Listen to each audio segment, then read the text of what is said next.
இதுவரை ஸ்ரீராமன் ஆரண்யவாசத்தில். தன்னலங்கருதாது தந்தையின் வாக்கிற்காக தன்னகர் அயோத்தி துறந்து தம்பியோடு தாரத்தோடு வனமது நோக்கி தர்மத்தின் வழியில் ராமன் சென்றான். அயோத்தியில் வாசம் அன்றுடன் முடிந்தது. அடவியே தேசம் என்றுமே ஆனது. அங்கே ஒருவன் நிஷாதராஜன், அன்பால் அவனும் சகோதரன் ஆனான்.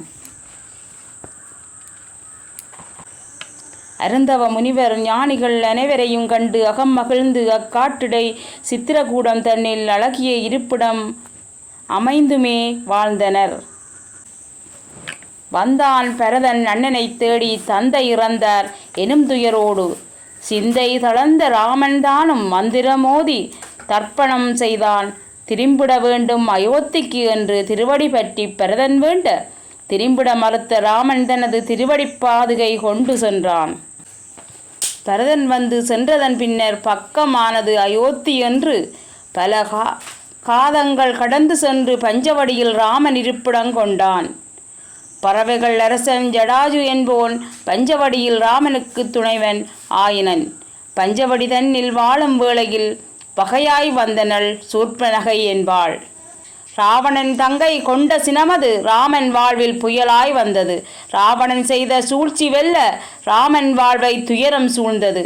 பொன்னாய் முளிர்ந்த மானது அங்கே பொய்யென்று அறியாத நங்கை பொய்யாய் மாரீசன் எழுப்பிய குரலால் பொறுமை இழந்து மனமது தவித்தாள்.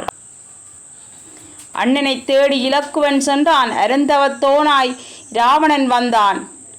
அன்பின் உருவை சிறை எடுத்தான். அநீதியை எதிர்த்த ஜடாஜு வீழ்ந்தான்.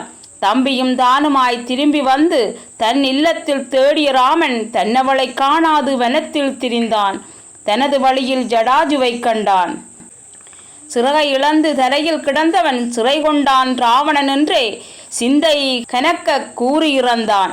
சிறந்தவன் தன்னை மனத்தால் வணங்கி அன்னவன் தனது தந்தைக்கு நிகரென அங்கு இறுதி கிரிகையை ஆற்றி அவன் சொன்ன தென் திசையினிலே அன்பு துணைவியை தேடிச் சென்றான். செல்லும் வழியில் கண்ட சபரி செல்லுங்கள் வானர ராஜனிடம் என்று சொல்லி தனது தேகம் நீத்தாள். செல்வான் ராமன் கிஷ்கிந்தை நாடி. செல்வான் ராமன் கிஷ்கிந்தை நாடி. இனி வருவது ஸ்ரீராமனின் கிஷ்கிந்தா பிரவேசம்.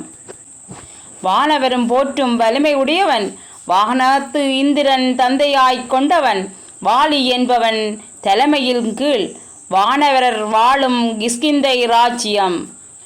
அன்னவன் வாலியில் இளையவன் சுக்ரீவன், அவனியில் காக்கும் கதிரவன் மைந்தன்.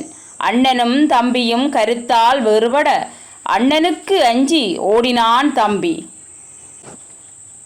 ஓடியவன் வாழ்வது ரிஷியகமுக பர்வதம்.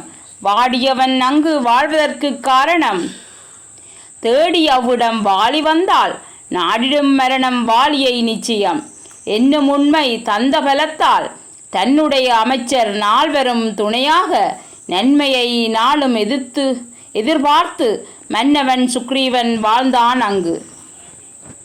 வழியில் சங்கடம் தீர்க்கும் நட்பினை தேடி சத்திய உருவே வந்தாய் அவ்விடம். சபரி என்னை காட்டிய வழியில் சங்கடம் தீர்க்கும் நட்பினை தேடி சத்திய உருவே வந்தாய் அவ்விடம். சற்றும் பயந்தனர் வானரர் உன்னிடம்.